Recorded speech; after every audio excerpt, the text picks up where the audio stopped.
that it's not doing well. From your viewpoint, what is the global economy looking like right now, and where are we headed with it? Well, I'll tell you what, on a large scale, on the bigger picture, what we've seen in the global economy is a deflation. It's a credit deflation. Basically, if you want to go back to 1971, that's when Nixon closed the gold window. At that point, what he did was basically create a fiat monetary system. All currencies were now tied to each other and competing with each other for numerous positions with regards to exports and reserves, but they were not tied to anything tangible. So a huge credit expansion caused numerous stock market bubbles, real estate bubbles, etc. But it was all driven by the fact that the US baby boomers came in and borrowed insane amount of money, or currency, I should say, from banks, and to fund their lifestyles. Now, in 2000, this trend had reversed.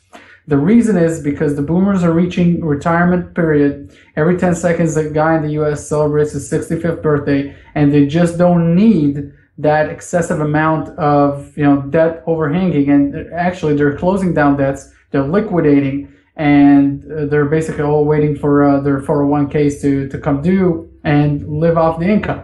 So the inflation that we saw was gone away from the system.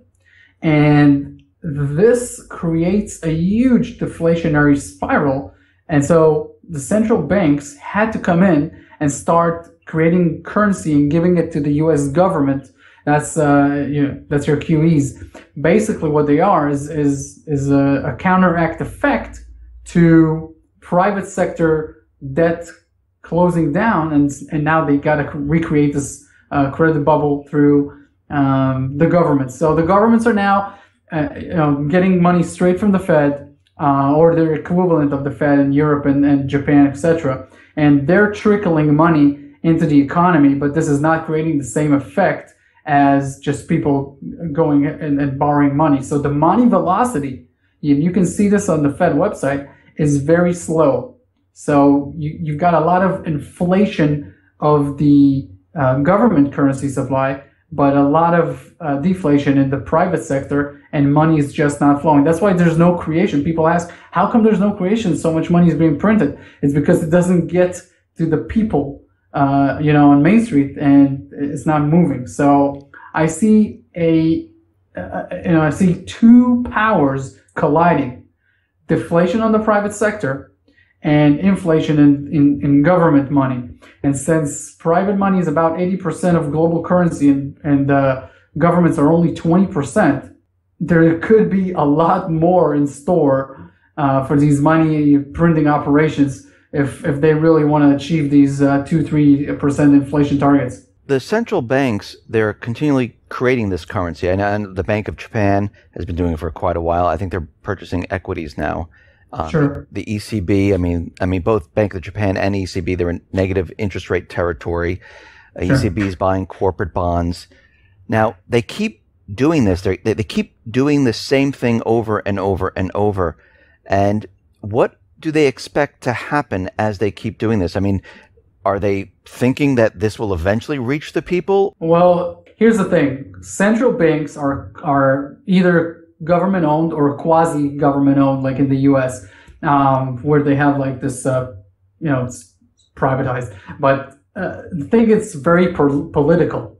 Central banks are very political type entities. They cannot be blamed for crises. So money printing basically gives them the ability to kick the can down the road a few years, or until something else picks up. These are very smart people. People always say that the central banks are out of control, etc.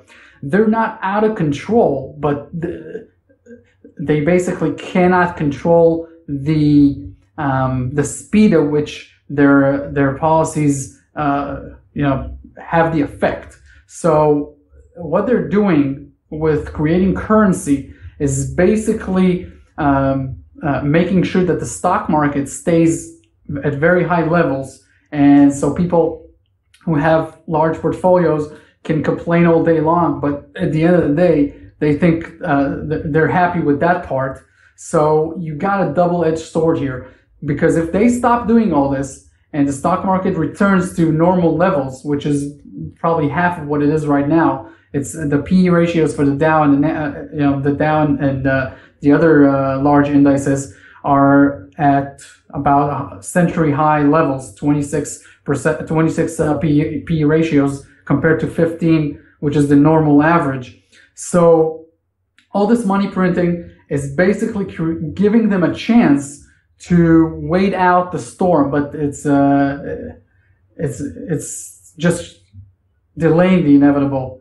And so the stock market, they buy back a lot of the shares. They allow companies to buy back shares, and that's what's giving these high valuations to the large indices. Norwegian Bank and Swiss Bank have been buying mining shares. So this is endless. But the underlying economy is very, very weak. The money velocity is down. Unemployment for many of the key industries is very weak. And, because of the elections and how soon they're appearing here, they got to make sure nothing colossal happens in the near future. You mentioned the stock market, and from what I'm hearing is you're saying that the stock market is not based on corporate earnings anymore, not based on what companies are actually doing. Really, the stock market is more of an illusion propped up by the central bank. Is that what you're saying? To a certain degree, yes. Obviously, investors, institutions, pension funds, insurance companies, all sovereign wealth funds. Obviously, you got smart people looking at evaluations, and you can see the F-13s, the filings from Ray Dalio, Warren Buffett, etc. They're not increasing their positions and not making any huge deals because they know that the stock market is insanely expensive. They're not dumping shares on the flip side either. What's going on right now is corporations can borrow money so cheap that they can borrow it and immediately buy back their own shares, increase the profits, the PE ratios, and make a lot of money for themselves, their shareholders, etc. But obviously unsustainable because they don't have the profit power to pay back these loans that they're taking. Basically, it's a very leveraged global stock market. And in Japan, the Bank of Japan owns 55% of the ETFs. It owns a lot of the Nikkei 225.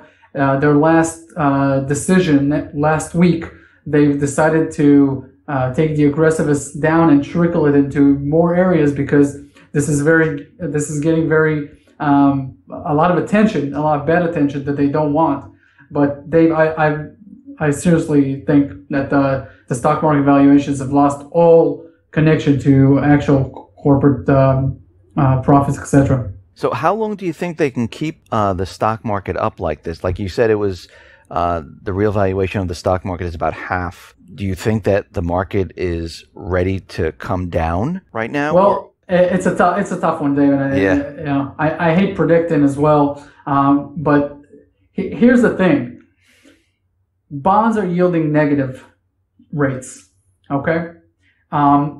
Real estate people are afraid of, and it's not that easy to get a loan. So people are shying away from this, and you got to realize most of the money is held up in institutions, large sovereign wealth funds. They can't invest in real estate, so that's off the table for them.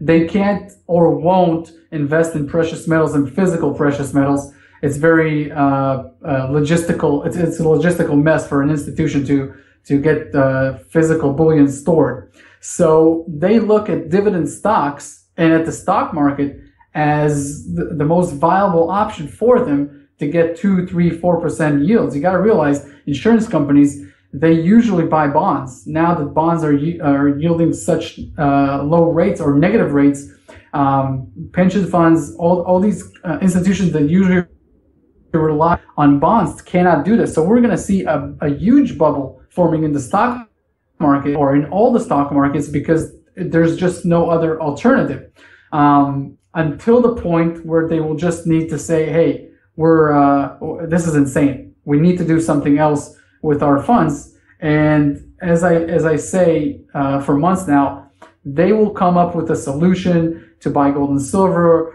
and mining shares they're already begun to buy.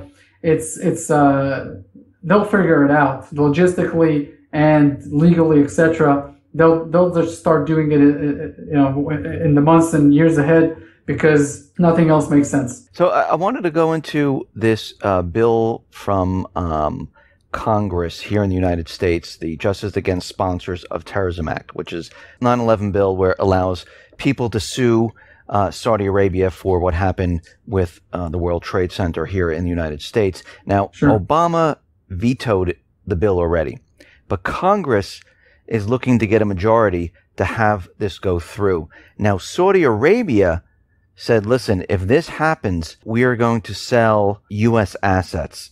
And we know that Saudi Arabia holds a lot of U.S. assets. They hold treasuries. We know other countries hold treasury bonds.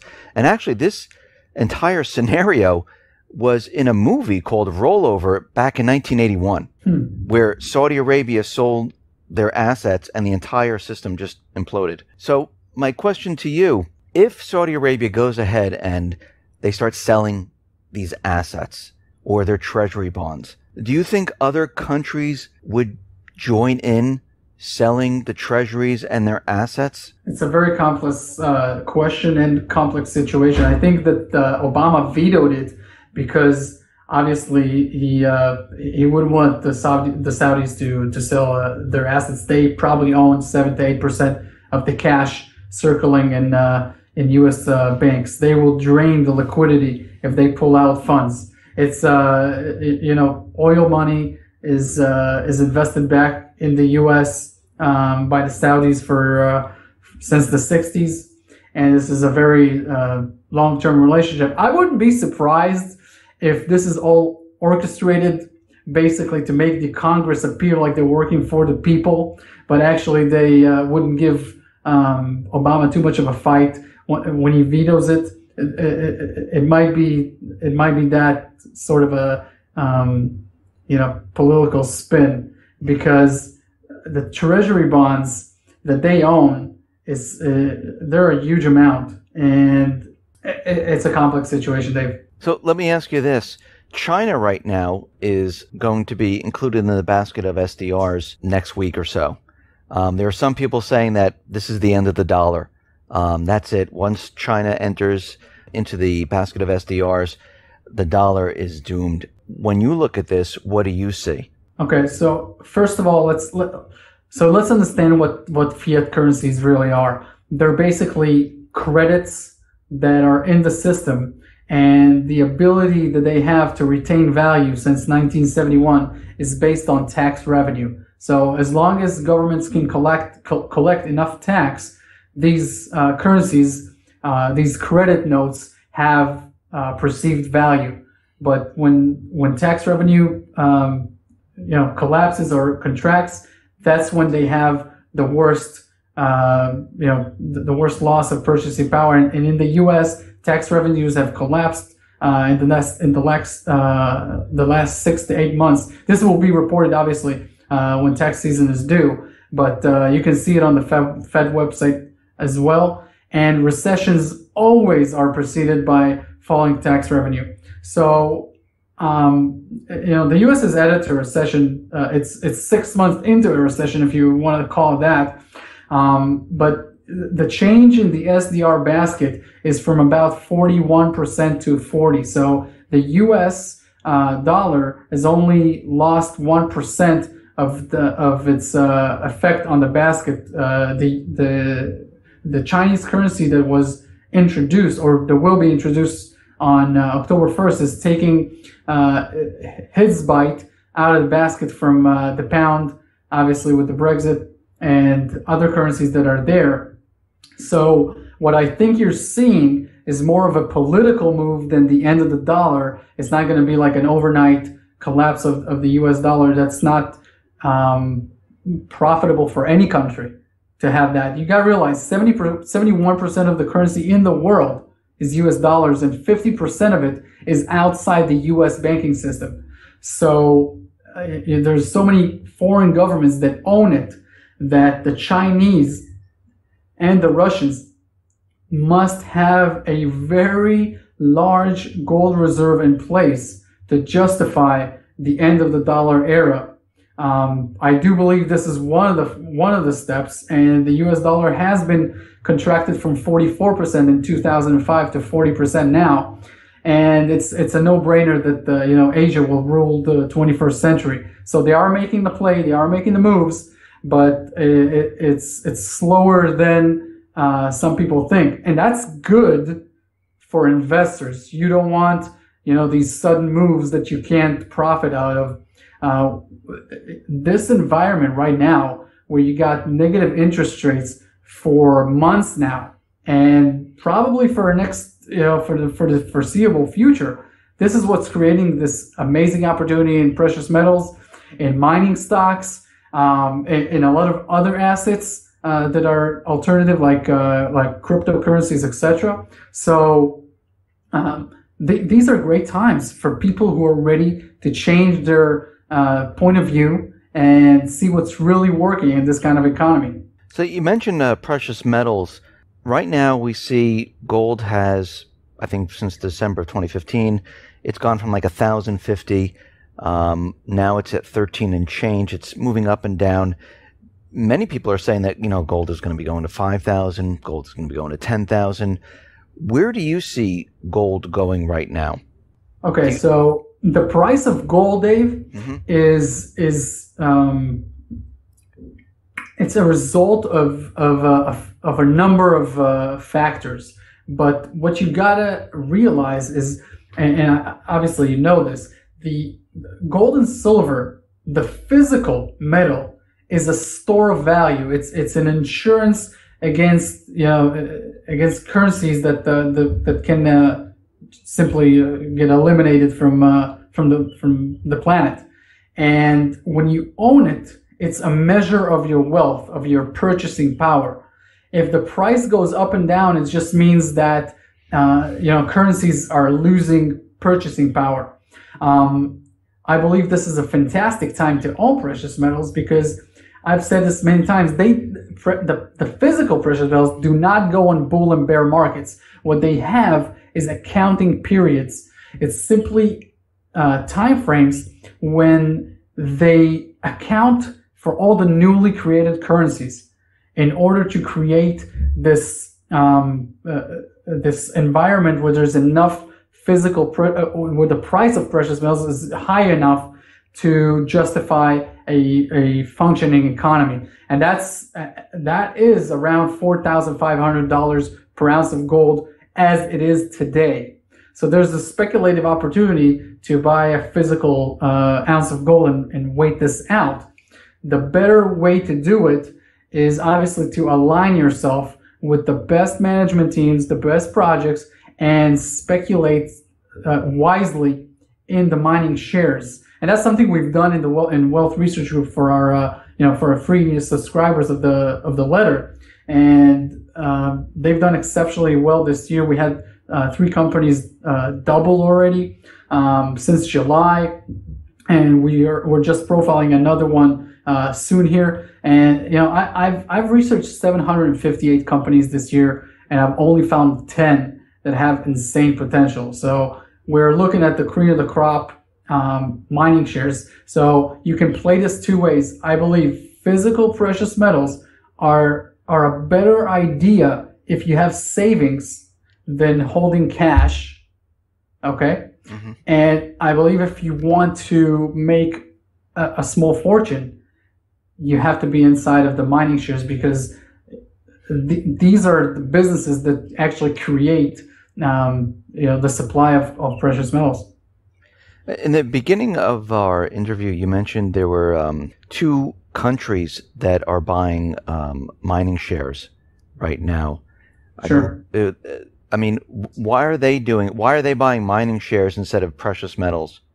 for the same reason I just described. When it's the Norwegian and the Swiss central banks, and the Swiss central bank 2 years ago, it said no to gold. It didn't want to purchase more gold. Why? Because it would restrain the way that they operate in the central bank. They can't print money when they have a gold requirement and reserve. But they obviously know that what they're doing is creating a phenomenal opportunity in mining shares. So they bought $1 billion worth of 25 mining shares earlier this year, and the Norwegian central bank has since done the same. Deutsche Bank also did this and is actively doing this right now, buying mining shares. So we are seeing a copycat phenomenon, and I believe it will spread to other central banks as well. It's just the cost basis to do this for them is non-existent, Dave. They just print the currency and buy the shares. It's much better than to take your own funds and buy physical gold and silver. Think about it. If I told you, hey, I would just increase your bank account right now by $1 million, go buy mining shares with it. Or, hey, what do you say? Take your savings and buy gold with it. Buy physical gold. Obviously, you're going to take a free $1 million loan that you never have to pay back, and you're going to buy mining shares. The central banks right now, they've done quantitative easing. They're buying corporate debt. They're buying equities. Can they not keep this economy going anymore, or do they have more tricks up their sleeves?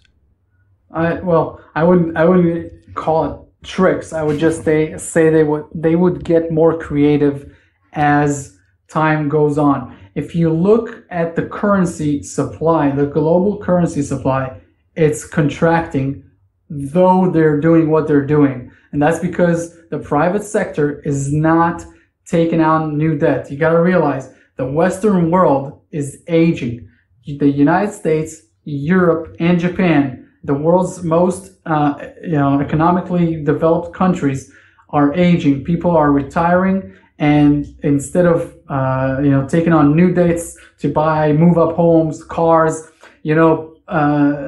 vacations, etc., they're liquidating homes to get into smaller apartments, and they're living in much lower standards because they're preparing for retirement. So central banks will continue on these policies, and what I think can come next is sort of helicopter money, if you want to call it that, but it's simply going to be money that comes from the central banks inside the bank accounts of just citizens. So the money, the velocity of money can start occurring again, and people will start moving the currency again. How will they do that? I don't think it will be just wires into your account. They will call it something else to make it seem a lot more sophisticated, academic, whatever you want to say. But this is obviously the way this is going. You cannot think, if you close your eyes and imagine this, I wouldn't believe that you can think that they would just say, hey, you know what? Nothing we're doing is working. What do you have to offer the people? Obviously, that's not going to happen, right? They're not going to say, hey, we failed. So they can only increase what they're doing right now and say, hey, this is part of a master plan. So I think more of the same is coming, and I wouldn't be surprised if this is the end of the interest rates era. They're just going to keep it this way until money velocity picks up. But you're going to have inflation at that point, and you bet your ass you want to own precious metals at that point and other hedges against inflation. I would say this though, if you're currently employed, make the best of what you're doing every day. You want to keep your job, and you want to move ahead in the company that you're working for, because in a deflationary environment, unemployment goes up big time. So you want to make sure you're very valuable and maybe start a second income. from another part-time job or a business, etc. This is very important to people who don't have any active income. This is going to be the worst nightmare that they have, because fixed income assets are not going to produce high yields for at least a decade. The only fixed income asset that has real value is real estate, but most people, they cannot start gobbling up a lot of assets. It's not practical for most people. So an active income, keeping your active income is a very smart idea right now. Lior, thank you very much for being on the X22 Report Spotlight. Once again, how can people see your work? Well, best thing to do is just go to wealthresearchgroup.com. On there, I would say every single person that visits the website, go to the Special Reports tab on the top menu. You'll find our best exclusive reports, starting with the 5 principles of investing success, and then going into far more advanced special reports about about China, what they're doing to create a commodities boom again, uranium, how central bank manipulation can work for you on a summer winter portfolio. My own personal portfolio, no holds barred, is inside there in a special report. And we have something called the Millionaires Report, and that's where we go into mining stocks. You can obviously sign up for the free 365 Wealth newsletter. That's where we have emails straight to your inbox, and we go through everything, the big picture economy, and that's where we profile when we have these steroid stocks, we call them, type mining shares that have seen simply epic gains this year. And I don't know if you know this, but the central banks that have bought mining shares, they have created a situation where these 25 mining shares that they've bought have gone up like 400 to 500% this year. They're flush with cash, and what they're doing right now is they're scouring the planet looking for small mining companies to buy for their projects, to simply take them over. And what we've done is we've scoured potential takeover targets, and we've dumbed it down to about 10 of them that we believe are exceptional takeover targets, and we're going to roll them out in the next 12 months here to our free subscribers. So that's something that you also want to definitely check out if you're thinking about subscribing to Wealth Research Group. Lior, once again, thank you very much for being on the X22 Report Spotlight. Hey, Dave, thank you very much. I had a very good time. Thank you very much.